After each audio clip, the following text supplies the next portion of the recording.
नाज़रीन अस्सलाम वालेकुम। मैं मोहम्मद अम्मार इस्लामी न्यूज़ में आपका इस्तकबाल करता हूँ। आइए देखते हैं आज की अहम खबर। मोहतरमुल मुकाम नक़ीब मिल्लत अलहाज बैरिस्टर असदुद्दीन ओवैसी साहब, सदर कुल हिंद मजलिस इत्तेहाद। औज़ु बिल्लाहि मिनश शैतानिर रजीम, बिस्मिल्लाहिर रहमानिर रहीम, अस्सलामु अलैकुम व रहमतुल्लाहि व बरकातुहू। हम का दिल की गहराइयों से शुक्रिया अदा करता हूँ कि आज आपने मजलिस इत्तेहादुल मुस्लिमीन की ऐलान के बाद आप तमाम ने कौमी यकजहती इस तिरंगा रैली को आपने लाखों की तादाद में शिरकत करके इसको कामयाब किया। मैं आपका बेहद शुक्रिया अदा करता हूँ। मेरे अजीज दोस्तों और बुजुर्गों, हम तमाम अपनी मुल्क की और सरजमीन दखन की तारीख से वाकिफ हैं। 17 सितंबर को ऑपरेशन पोलो हुआ, जिसको पोलिस एक्शन भी कहा जाता है, और उसके बाद सरजमीन दखन पर निज़ाम दखन की हुकूमत का खात्मा हुआ और अल्हम्दुलिल्लाह हैदराबाद और पूरी रियासत हैदराबाद हमारे वतन अजीज भारत का हिस्सा बन गई। मेरे अजीज दोस्तों और बुजुर्गों, मजलिस ने यह ऐलान किया कि हम इसको एकजहती के दिन पर के तौर पर मनाएंगे, और जिन्होंने न हैदराबाद की आज़ादी में न जद्दोजहद में अपना पसीना तक नहीं बहाया, वो इसको लिबरेशन डे के तौर पर ऐलान करते हैं। सबसे पहली बात तो ये है कि मैं आपको तारीख में लेकर नहीं जाना चाहता, सिर्फ चंद अहम बातें बताना चाहूंगा। यकीनन हम तमाम को फख्र है और खुशी है कि हैदराबाद हिंदुस्तान और भारत का हिस्सा बना। निज़ाम की हुकूमत थी, मगर निज़ाम की हुकूमत कोई जमहूरी हुकूमत नहीं थी। निज़ाम की हुकूमत जागीरदारों के ऊपर मुश्तमिल थी। निज़ाम की हुकूमत में चंद मुट्ठी भर दौलतमंद जागीरदार थे, जिनके पास हजारों लाखों एकड़ जमीन थी। उनकी हुकूमत थी, कोई जमहूरी हुकूमत नहीं थी, ना कोई दस्तूर था, ना आवाम को कोई हुकूक थे जैसा आज हमारे पास बाबा साहिब अम्बेडकर का बनाया हुआ संविधान है। जो लोग इसको लिबरेशन डे का नाम देते हैं, मैं उनसे मुखातिब होकर कह रहा हूं कि आप तमाम लोग झूठे हैं। आपने हैदराबाद की आजादी में अपना पसीना तक नहीं बहाया, और हकीकत यह है कि उस वक्त के गवर्नर जनरल राजगोपालाचारी ने आवाम से अपील की थी कि वो 26 सितंबर यानी 17 सितंबर को नेशनल थैंक्स गिविंग डे मनाए, यानी कौमी शुक्रिया का दिन मनाए।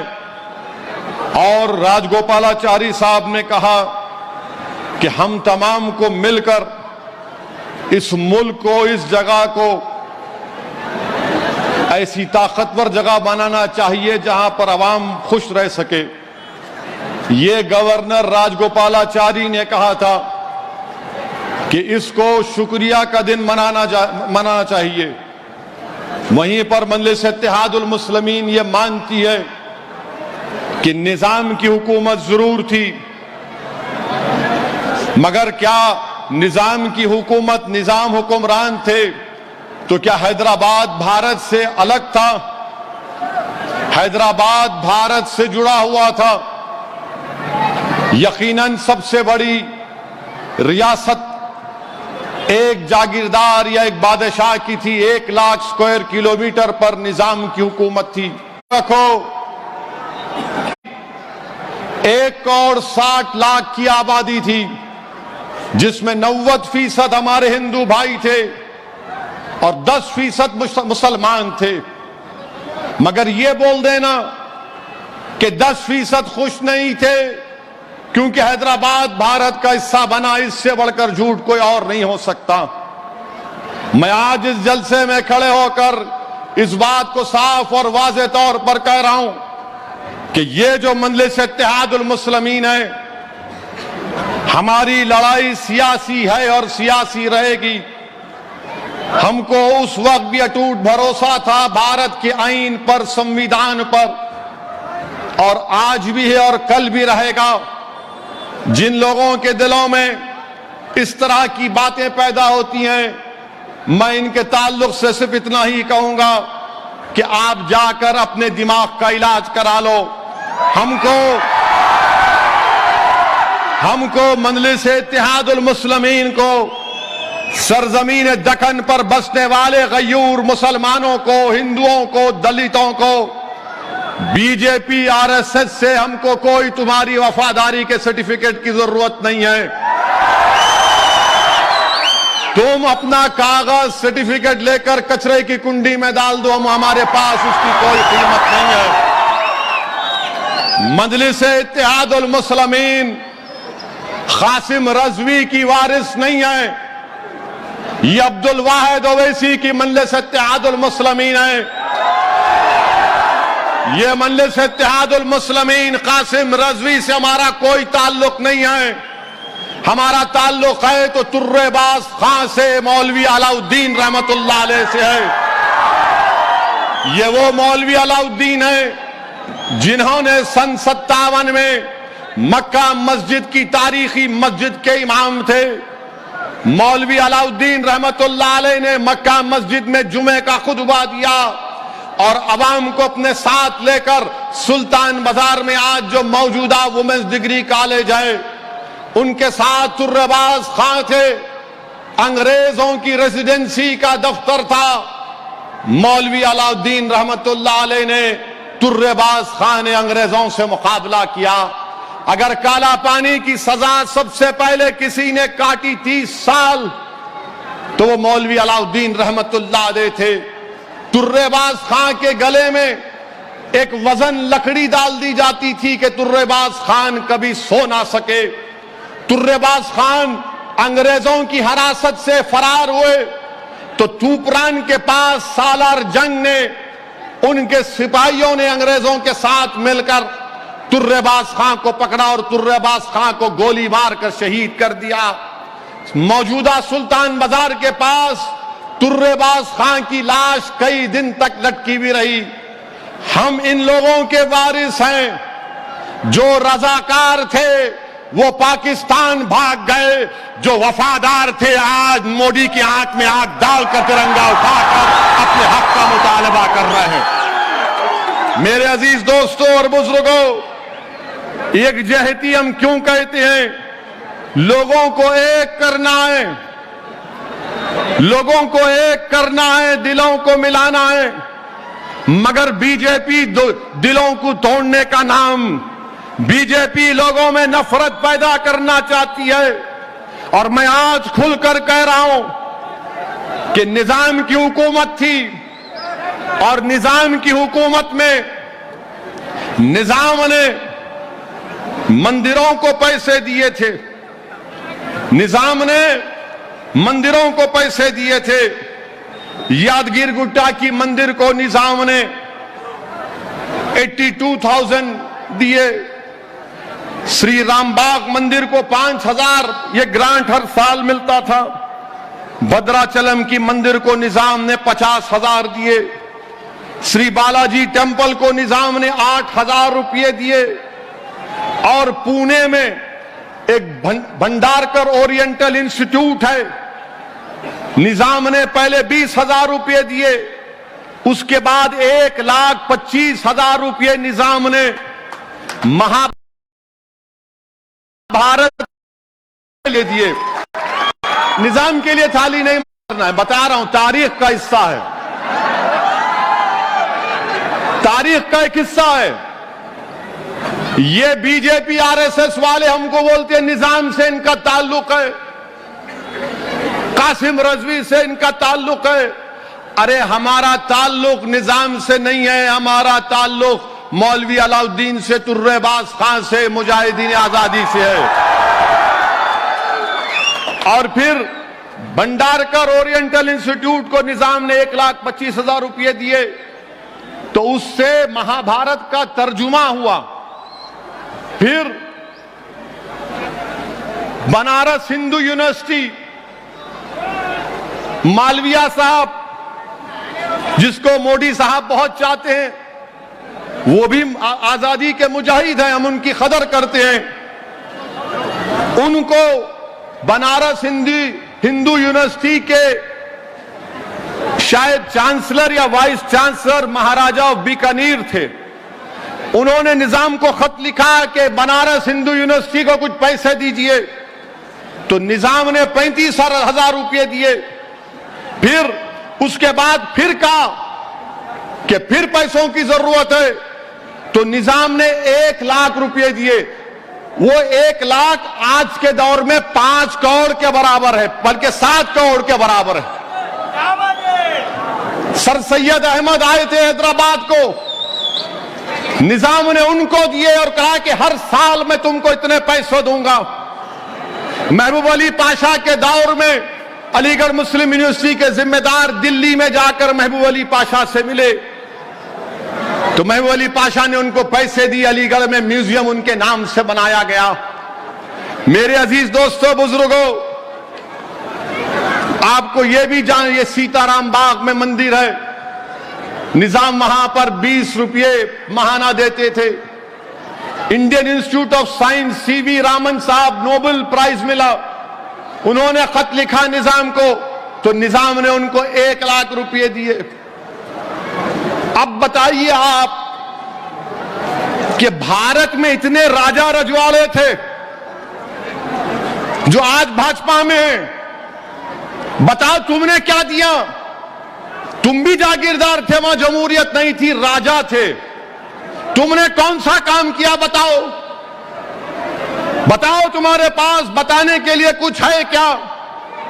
ग्वालियर के जो महाराजा, जो राजाओं का खानदान है, झांसी की रानी के खिलाफ बगावत में हिस्सा लिए। बोलो, नरेंद्र मोदी, अमित शाह बोलेंगे, ग्वालियर की तारीख बयान करेंगे। कल अमित शाह आएंगे तो बोलेंगे निजाम, मंजलिस। फिर कल बोलेंगे चीखा मार मार के, कासिम रजवी, मंजलिस। तो बोलो, ग्वालियर के राजाओं ने झांसी की रानी से बगावत की थी या नहीं की थी? बताओ। आप नहीं बोलेंगे। उस्मानिया यूनिवर्सिटी निजाम ने बनाई, तो जब निजाम ने उस्मानिया यूनिवर्सिटी बनाई, तो उस उस्मानिया यूनिवर्सिटी में आप देखेंगे उस्मानिया यूनिवर्सिटी का एम्बलम ऐन है, उसके ऊपर क्या लिखा निजाम ने? हिंदी में निजाम ने लिखा, तमोसोमा ज्योतिर्गमय, यानी आप जो उपनिषद को जानते हैं वो मुझसे अच्छी तरह उसको बयान तलफ्फुज में बोल सकेंगे। उसके माने यह है कि हमको अंधेरे से निकालकर रोशनी में लेकर आ। ये उपनिषद की एक उसमें से लिखा, निजाम ने लिखा जब लोगो बनाया गया था उस्मान यूनिवर्सिटी का। फिर हिंदी में, तेलुगु में निजाम ने लिखा कि विश्वविद्यालय, फिर अंग्रेजी में उस्मान यूनिवर्सिटी। ये उस्मान यूनिवर्सिटी में उर्दू पढ़ाई जाती थी, मगर अंग्रेजी कंपलसरी पढ़ना पड़ता था। आपको मालूम, दुनिया में सबसे पहले अंग्रेजी की कुरान किसने छापी? पिकथाल ने। और उसका पैसा कौन दिए? निजाम दिए थे। मैं निजाम की तारीफ में नहीं बोल रहा हूं, मगर तारीख को बयान कर रहा हूं। कोई बोलेगा कि मुझे मुगल पसंद नहीं है, ठीक है, तुमको पसंद नहीं है, मगर तुम ताजमहल जाके देखते नहीं देखते? बीजेपी को मुगलों से नफरत है, मगर लाल किले पर मोदी झंडा लहराते हैं। बीजेपी को निजाम से नफरत है, मगर बरसों गंडी पेट हिमायत सागर का पानी हम तमाम पिए। बीजेपी को निजाम से नफरत है, मगर उस्मानिया में दिमाग का इलाज भी करवाए। यह तारीख का हिस्सा है, इसको मैं नहीं बदल सकता। मैं आजाद हिंदुस्तान में पैदा हुआ, आप तमाम आजाद हिंदुस्तान में पैदा हुए, मगर बीजेपी इस तरह उसको तोड़ मोड़ कर पेश करती है कि ऐसा हुआ था, ये हुआ था। अच्छा, 1908 में हैदराबाद में सैलाब आया था, सैलाब। अगर आप सिद्धियंबर बाजार जाएंगे ना कभी, मालूम सिद्धियंबर बाजार कहां पर है? तो वहां एक मस्जिद है, मस्जिद के ऊपर एक निशान है, देखो आप, वो बोलेंगे यहां तक पानी आ गया था। सिद्धियंबर बाजार में मस्जिद है, जाकर देखो आप।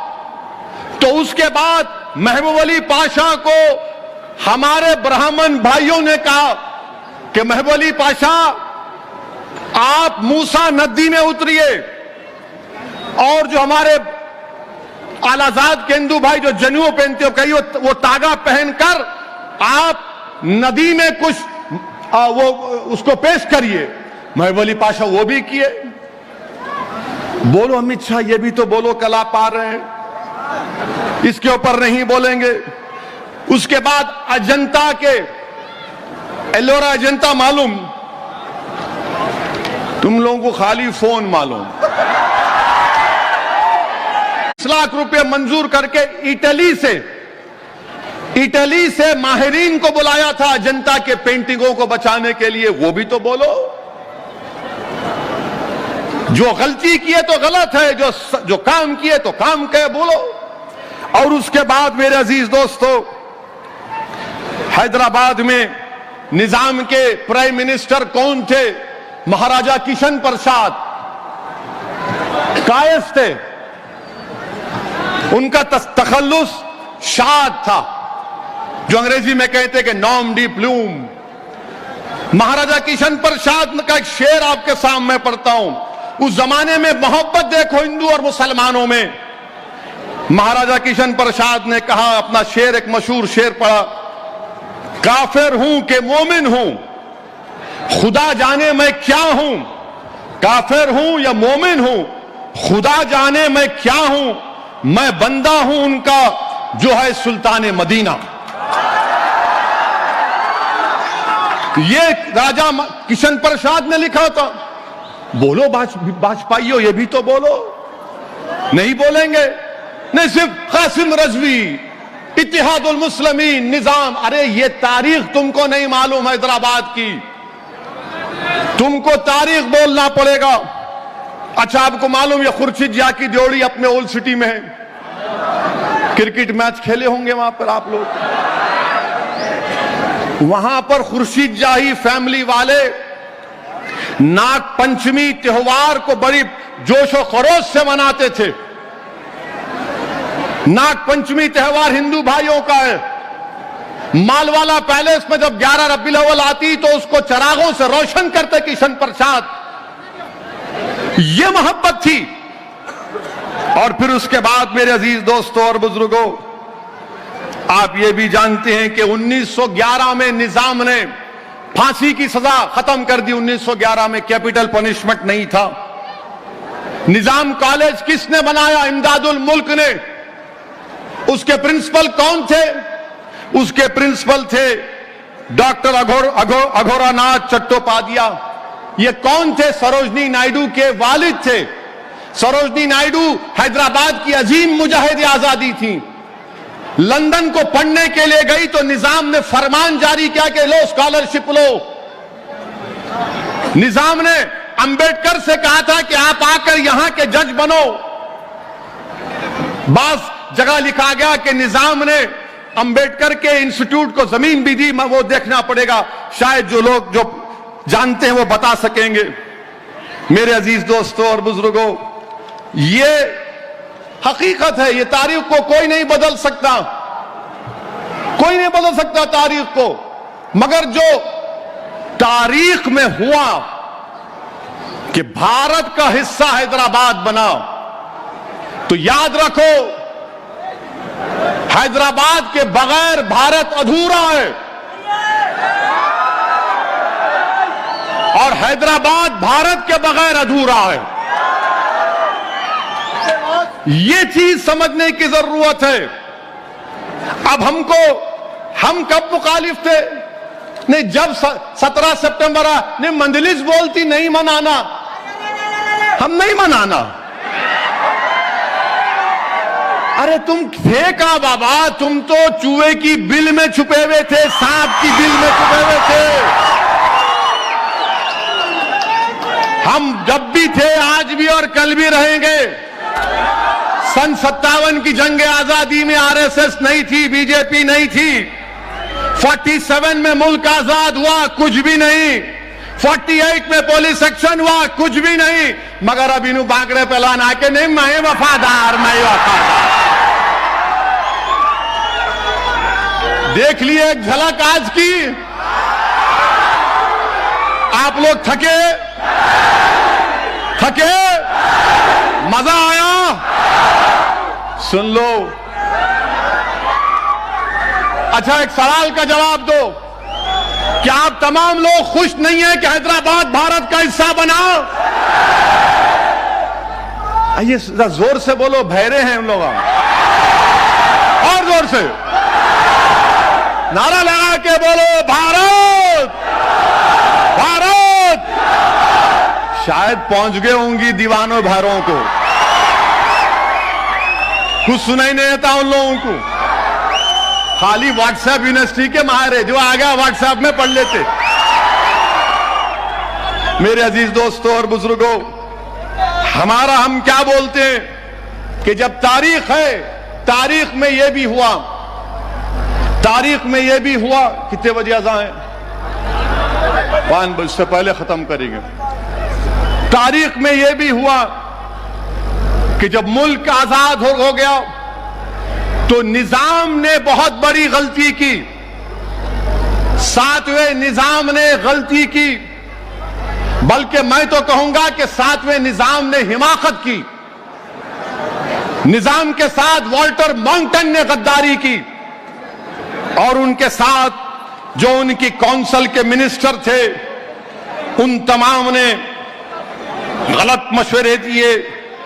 मेरे अजीज दोस्तों और बुजुर्गों, निजाम को भारत में उस वक्त जो हुकूमत बनी आजादी के बाद, उस वक्त उनको एक एग्रीमेंट दिया गया था। 15 जून 1948 को एग्रीमेंट दिया गया था। उस एग्रीमेंट में निजाम को हैदराबाद की रियासत के लिए इतनी रियायतें दी गई थी। क्या हुआ?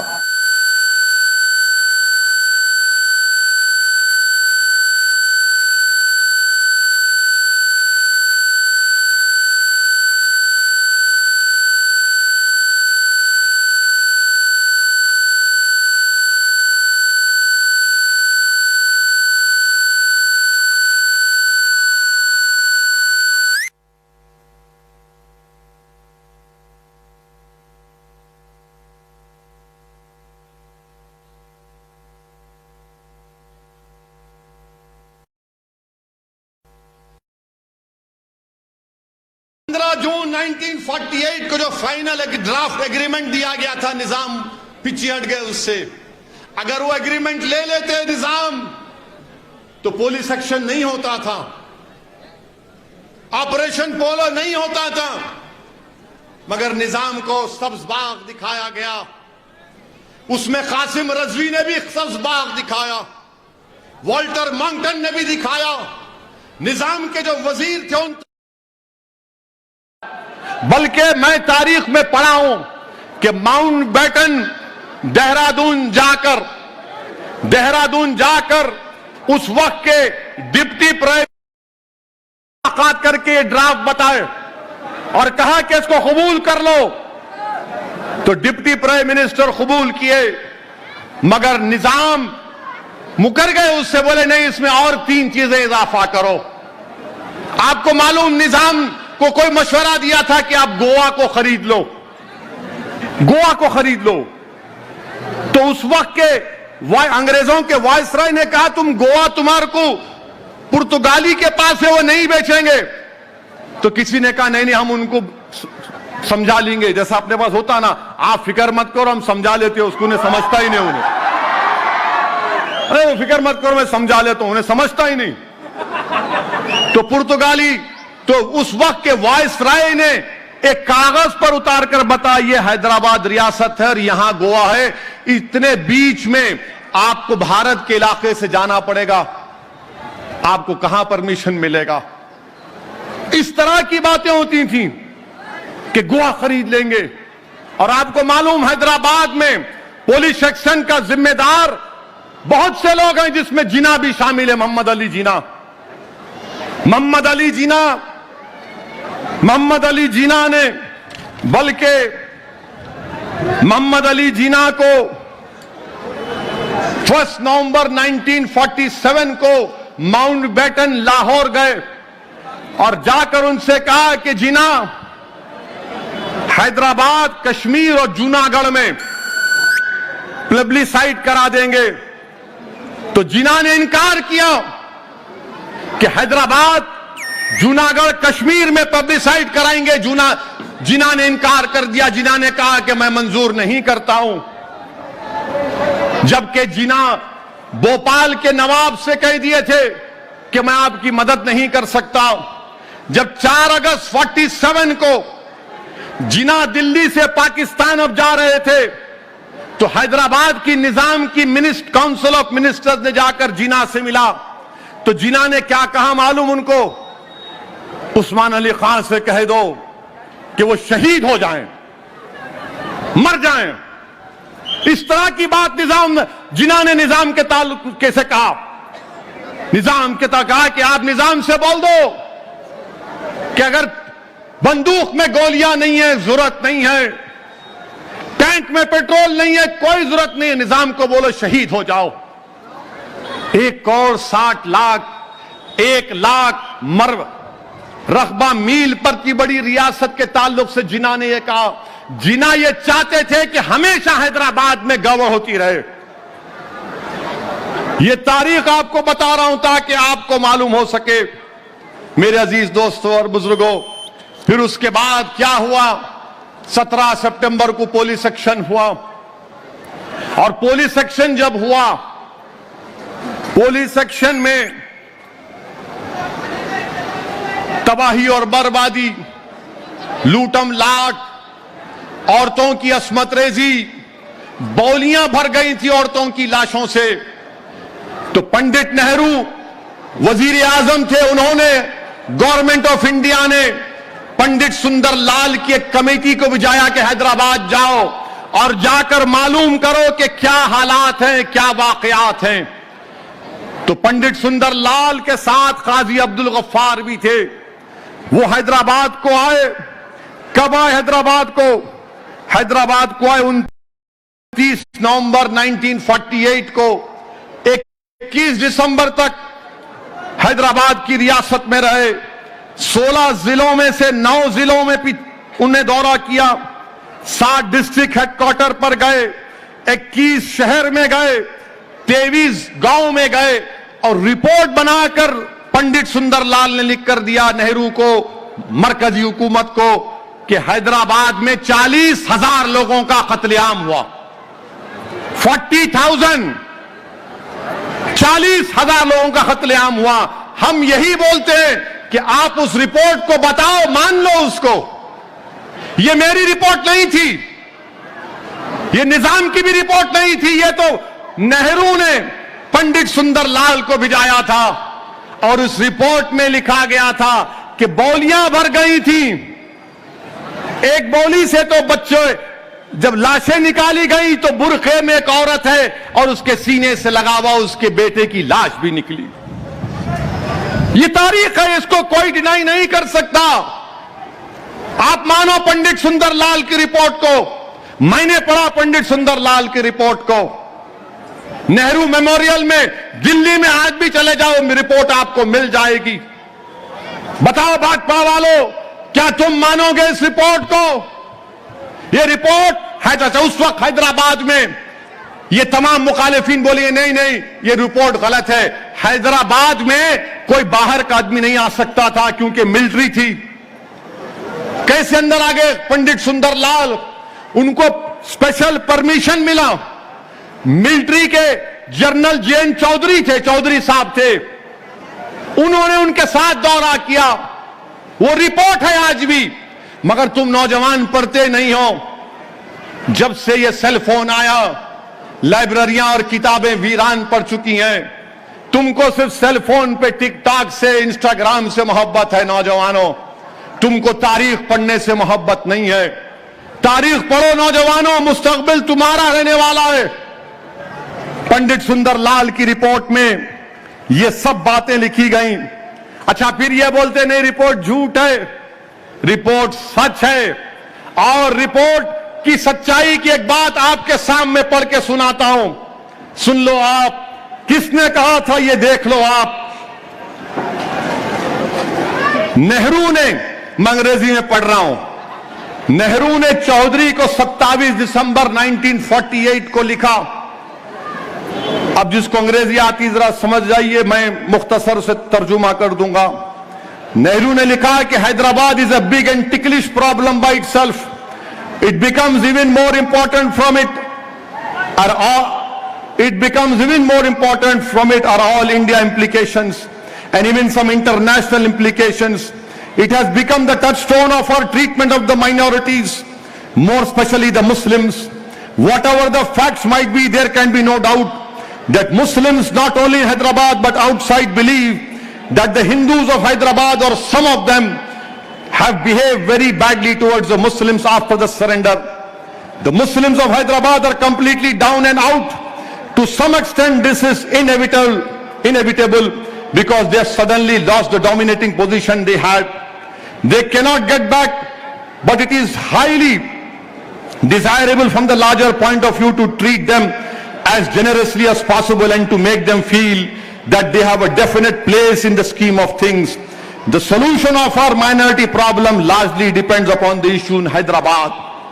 फिर नेहरू आगे लिखते हैं, for various reasons Hyderabad has had a particular place in the Middle Eastern countries. This was partly due to certain benefaction that the Nizam's government used to give. For this and other reasons, these Middle Eastern countries took a great deal of interest in Hyderabad. Even other countries in Europe and in America have taken a keen interest. We function thus in Hyderabad on the world stage, and the whole question of our treatment of minorities is the issue. Pakistan, of course, will make the most of anything it can get hold of against us. फिर आगे नेहरू ने लिखा, a very large number of Muslims in Hyderabad depended on government employment. If they find that this is close to them, they will despair and probably take to communist methods. फिर नेहरू आगे लिखते हैं, अब ये बड़ा इंपॉर्टेंट है,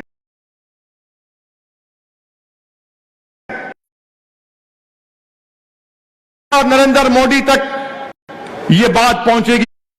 क्या कहा नेहरू ने? कहा कि my own impression is that much of the trouble in Hyderabad on the part of Hindus was due to the Arya Samaj elements as well as certain RSS elements.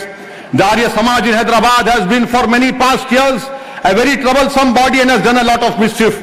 The Hindu Mahasabha, also as usually functioning from Maharashtra, has done the same in past years and added to the political and communal difficulties. These elements will no doubt try their best in the present circumstances to carry on their old ways, but with added vigor. This should be watched carefully. I gather an impression, how far it is correct I do not know, that the retaliation or whatever it was against the Muslims took place far more, had relatively suffered less from the Razakar atrocities. If this is true, this leads me to think that the special elements from inside Hyderabad or outside were largely responsible for their misdeeds. ये कहां पे बोला नेहरू ने? SWJN volume 9 page number 275 276, ये नेहरू ने कहा। ये बोलते, अच्छा फिर ये सबके सब बोलते हैं कि मुसलमान पुलिस सेक्शन से पहले मुसलमानों में रजाकारों ने भी हिंदुओं पर जुल्म किया। और हिंदू भाइयों की तरफ से भी मुसलमानों पर जुल्म हुआ। ये कोई इनकार नहीं कर सकता, ये तारीख का हिस्सा है। पंडित सुंदरलाल की रिपोर्ट से कह रहा हूं मैं, अगर बयान करूंगा, पंडित सुंदरलाल की रिपोर्ट पढ़ूंगा, तो तुम यहां से रोते हुए नहीं जाओगे, हिचकियां लेकर जाओगे अपने घरों को। अगर मैं पंडित सुंदरलाल की रिपोर्ट की 2 पैराग्राफ पढ़ूंगा तो पूरा मजमा हिचकियां लेकर अपने घरों को जाएगा। मगर मैं तुमको रुलाना नहीं चाहता, क्योंकि मैं तुमको उम्मीद देना चाह रहा हूं कि हैदराबाद भारत का हिस्सा बना, वो हमारे लिए फख्र का और हमारे लिए खुशी की मिसाल है। हम उस खुशी को बरकरार रखेंगे। इसीलिए हम कहते हैं कि पंडित सुंदरलाल की रिपोर्ट को पढ़ो। और पंडित सुंदरलाल की रिपोर्ट ने यह भी कहा कि हिंदुओं ने मुसलमानों को बचाया, हिंदुओं ने मुसलमानों को बचाया, अपने गांवों में, घरों में भी रखा। मेरे अजीज दोस्तों और बुजुर्गों, वो मिसाल हमको पेश करना है। और यह भी मालूम हुआ कि शोलापुर में दलितों की जमीन थी। दुर्रा लोगों ने दलितों की जमीन छीन ली, उन पर जुल्म किया। बताओ कौन थे वो लोग? वो दुर्रा लोग कौन थे? बोलो मेरे को। आपको मालूम मेरे अजीज दोस्तों और बुजुर्गों, उस जमाने में बल्कि जब एक तारीखी चीज मैं भूल गया, आपको बताऊंगा, जब निजाम हुकूमत हिंद से बात कर रहे थे तो जमात इस्लामी के बानी मौलाना मौदूदी ने एक खत लिखा कासिम रजवी को। 25 दिसंबर 1947 को मौलाना अबुल आला मौदूदी ने पाकिस्तान से खत लिखा कासिम रजवी को और कहा कि अगर मिलिट्री कन्फ्रंटेशन होगा कासिम रजवी, तो सबसे ज्यादा नुकसान मुसलमानों का होगा। मौलाना मौदूदी ने अपने खत में लिखा कि एग्रीमेंट करो, हुकूक हासिल करो मुसलमानों के लिए, तालीमी, समाजी, उनके तहफ्फुज के लिए एग्रीमेंट करो। मगर कासिम रजवी तैयार नहीं थे। कासिम रजवी को एक जुनून चढ़ चुका था। कासिम रजवी ने तकरीर करके कहा कि मैं दिल्ली के लाल किले पर सल्तने आसिफ जाही का झंडा लहराऊंगा।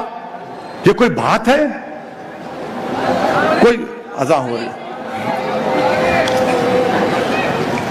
एक अज़ान के लिए रुकते हैं, फिर तकरीर करूंगा।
मेरे अजीज दोस्तों और बुजुर्गों, मौलाना मौदूदी साहब का खत यादों के खतूत जो मौलाना मोहम्मद यूनुस ने लिखा उसमें मिल जाएगा। फिर पुलिस एक्शन के बाद उस वक्त के जमीयत उलमा के सदर मौलाना हमीदुद्दीन साहब नेहरू को खत लिखे जिसमें उन्होंने कहा कि 50,000 लोग बेघर हो चुके हैं, 1 लाख लोगों को नौकरी से निकाल दिया गया है, जिससे बड़ी तादाद मुस्लिम अक़लियत की थी। ये तारीख में है, इसको कोई डिनाई नहीं कर सकता। हम यही कह रहे हैं कि पंडित सुंदर लाल की रिपोर्ट को मानो। हम मानते हैं कि जुल्म हुआ, हिंदुओं पर भी हुआ, मुसलमानों पर भी हुआ, मगर जख्मों को किरोदने का काम नहीं करना है, जख्मों को हमेशा के लिए बंद कर देने का है। और एक बात याद रखिए कि अगर हम इसी तरह अगर भाजपा नफरत को फैलाती रहेगी बीजेपी, तो फिर नफरत से नफरत बढ़ेगी और फिर मोहब्बत का खात्मा हो जाएगा। हम उम्मीद करते हैं कि बीजेपी बरसरे इख्तिदार जमात है, वो नफरत को नहीं फैलाएगी, बल्कि पुलिस एक्शन में निंजलिंगप्पा की एक किताब है, 17 लाख रुपए बैंक से कौन लूटे थे। 17 लाख रुपए बैंक से लूट लेके बड़े बड़े एक पार्टी के लीडर एक दूसरे में लड़ लिए। वो हैदराबाद में बोलते ना, चोरा चोरा गांव मिलके बांट के खा लिए। 17 लाख रुपए लूटे। किताब पढ़ो निंजलिंगप्पा की। और जो लोग उस वक्त कहते थे कि हैदराबाद हमारे पेट में अल्सर है, आज बीजेपी कहती है कि हैदराबाद हमारे पेट में अल्सर है। याद रखो, ये अल्सर नहीं है, ये जड़ी बूटी है। पूरे बीमारियों का इलाज हमारे पास है। हमारे पास पूरे बीमारियों का इलाज है। बहुत आए थे ना पुराने शहर को, सर्जिकल स्ट्राइक करेंगे, सर्जिकल स्ट्राइक करेंगे, मट्ठी कुछ भी नहीं हुआ। अमित शाह आए, योगी आए, बाबा आए, कौन कौन आए, मगर मेरे अजीज दोस्तों और बुजुर्गों, मैं आपको मुबारकबाद देता हूं कि आप लोगों ने, हमने मिलकर मुत्तहिद रहे। इत्तेहाद की ताकत और क़ुव्वत के बलबूते पर हमने उसको जो रसूल अल्लाह सल्लल्लाहु अलैहि वसल्लम की शान में गुस्ताखी की करने की कोशिश किया, वो अल्हम्दुलिल्लाह अब जेल का राजा बन के बैठा है। यह आपका इत्तेहाद था, यह आपका इत्तेहाद था। यह हमने हैदराबाद की फिजाओं को पुरअमन रखा और हैदराबाद की फिजाओं में हमने फसाद, जो लोग बर्पा करना चाहते थे बीजेपी वाले, उनको फसाद करने नहीं दिया। मेरे अजीज दोस्तों और बुजुर्गों, जम्मू में मुसलमानों का कत्लेआम हुआ। जम्मू में मुसलमानों का कत्लेआम हुआ। लाखों की तादाद में मुसलमान जम्मू में मरे, उसका भी इकरार नहीं होता। आपको मालूम कि 62 में चीन से जंग हुई तो कलकत्ता में चीनी रहते थे, भारत के थे। हजारों की तादाद में उन चीनियों को जो भारत के थे, राजस्थान ले जाकर जेल में डाल दिया गया उनको, उसका भी इकरार नहीं होता। तो हम ये बोलना चाह रहे हैं आप लोगों को जो हुकूमत कर रहे हैं, जम्मू के मुसलमानों के कत्लेआम को मानो। आप, जम्मू के राजा ने जम्मू के मुसलमानों का कत्लेआम किया था। और अगर तुमको यकीन नहीं है असदुद्दीन अवैसी की बात का, तो सुनो ये किसने कहा था और कब कहा था। ये क्या कहा था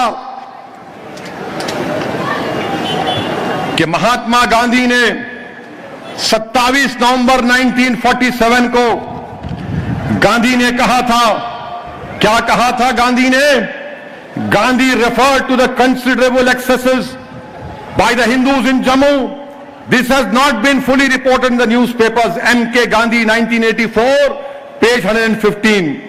On 25th December 1947, Gandhi held Maharaja Hari Singh responsible. और आज नरेंद्र मोदी की सरकार उस राजा की खुशी में छुट्टी का ऐलान करती है। उस राजा की खुशी में बताओ तुम कैसे गांधी के चाहने वाले हो कि गांधी ने कहा, Gandhi held Maharaja Hari Singh responsible, he elaborated a large number of Muslims have been killed there and Muslims women, और गांधी ने कहा मुस्लिम खवातीन के बारे में have been dishonored. The Maharaja should clearly say that he is no longer the ruler. It is the Muslims of Kashmir who are the real rulers and they may, ये गांधी ने कहा था। तो जिसने जम्मू में मुसलमानों का कत्लेआम करवाया उस राजा के लिए छुट्टी का ऐलान करती है, जिसको गांधी ने कहा था कि वो जिम्मेदार है, मगर उसका कोई जिक्र नहीं होता। मेरे अजीज दोस्तों और बुजुर्गों, मेरी आप तमाम से ही गुजारिश है कि जब उदयपुर में उस कन्हैया लाल को दो पागलों ने, अहमकों ने 1 जनवरी की हरकत करके एक कन्हैया लाल की गर्दन काट दी, उसका कत्ल किया, तो उसके बाद टीवी मीडिया पर ये लोग बोलना शुरू कर दिए, कुरान जो है इनको कत्ल करने के लिए कहता है। बोलते ना, देखा होगा, अरे ये तो कुरान बोलते हैं, इनके प्रॉफेट मोहम्मद के नौजुबिल्ला हदीसों को गलत कोट कर दिए। अब मैं आज के जलसे में अपनी बात को खत्म करने से पहले मैं एक किताब पढ़ा हूं। उस किताब का नाम है नाथूराम गोडसे की किताब। उस किताब में उसने लिखा कि मैं गांधी को क्यों कत्ल किया। गोडसे जब फांसी पर चढ़ाने के लिए लेकर जा रहे थे नाथूराम गोडसे को और आप्टे को, तो गोडसे ने अखंड भारत अमर रहे, वंदे मातरम पढ़ा और कहा, गाना गाया, नमस्ते सदा वत्सले। अब यही नमस्ते सदा वत्सले आरएसएस के लोग अपनी रोज सुबह से शुरू करते। नमस्ते सदा वत्सले, तो क्या मैं भी उंगली उठाऊं? मैं भी उंगली उठाऊं तुम पर? और जब गोडसे को फांसी दी जा रही थी तो गोडसे ने अपनी मां को अब खत लिखा। खत लिखकर गोडसे ने गीता और महाभारत के वाकयात को लिखा और कहा कि गांधी के कत्ल को उसने जस्टिफाई किया। तो हर दहशतगर्द जब किसी का कत्ल करता है तो उसकी कत्ल और गारतगिरी को, दीन को, किसी मजहब के किताबों को इस्तेमाल करके जस्टिफाई करता है। तो बोलो गोडसे ने जब कहा यह सच था या गलत था? नहीं बोलेंगे। गोडसे ने जब उसको फांसी दी जा रही थी तो गोडसे के दोस्त करकरे और गोपाल उससे फांसी से 1 दिन पहले आके मिले और आकर गोडसे ने उनसे कहा कि कौन सी किताब पढ़ो। बोलो टीवी चैनल वालों, बोलो, 2 जालिमों ने हरकत की, कन्हैया लाल से तुमने इस्लाम पर उंगलियां उठाई। बताओ, गोडसे की जब बात आती तो क्या गोडसे तुम्हारा दामाद होने वाला था या बेटा था? गोडसे की मोहब्बत में दीवाने हो जाते और तुम ये समझ रहे कि हम नहीं पढ़ते। गोडसे ने क्या क्या किया अगर मैं बयान करूंगा तो बहुत देर हो जाएगी। ये नाथूराम गोडसे जिसने एक में गोलियां दाग दी आप्टे के, और ये सब चीजें हैं। और गोडसे ने क्या कहा था? गोडसे ने शिमला में हाई कोर्ट में केस अपील चल रही थी। गोडसे ने 5 घंटे तकरीर की कोर्ट के सामने। और गोडसे ने क्या कहा?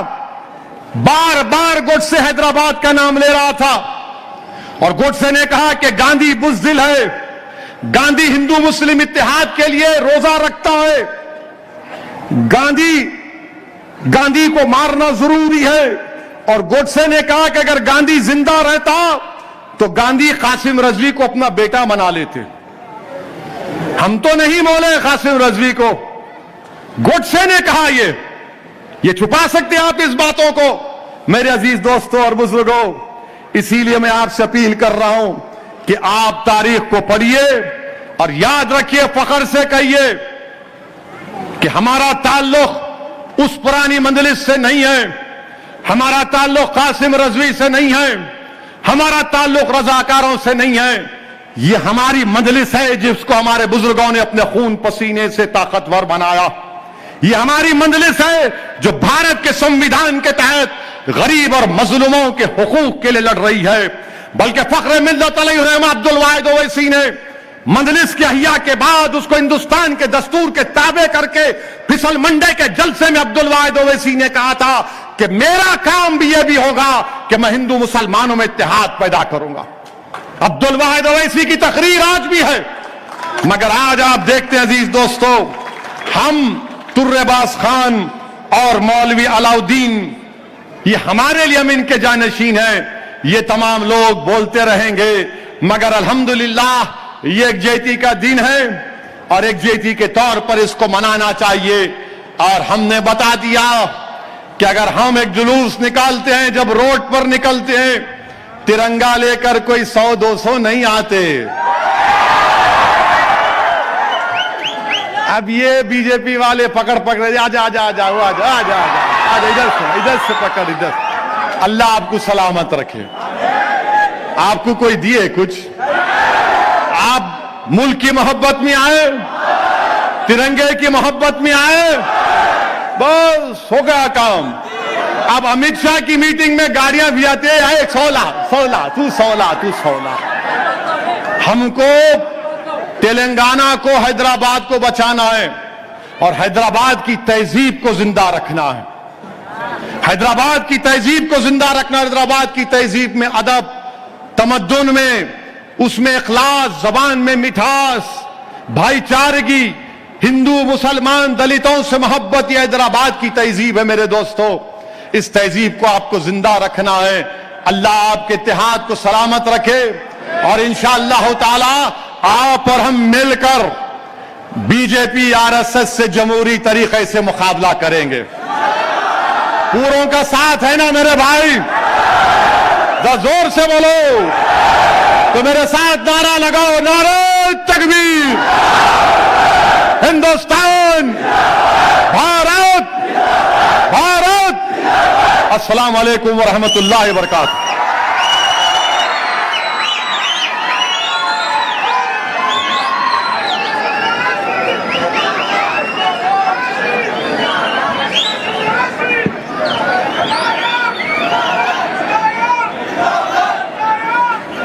सदर मोहतरम के खिताब के बाद जलसे की बर्खास्ती का ऐलान किया जाता है। आप तमाम हज़रात का शुक्रिया अदा करते हुए और अपील की जाती है कि कल हाँ करेंगे कल इंदिरा पार्क एनटीआर स्टेडियम में चीफ मिनिस्टर चंद्रशेखर राव बीता हुआ जलसा रखे। तो अगर आपको मौका मिला तो आइए, जरा आ जाइए थोड़ी देर के लिए। केसीआर भी खुश हो जाएंगे अपने को देख के। जरा आइए, हजारों की तादाद में आइए।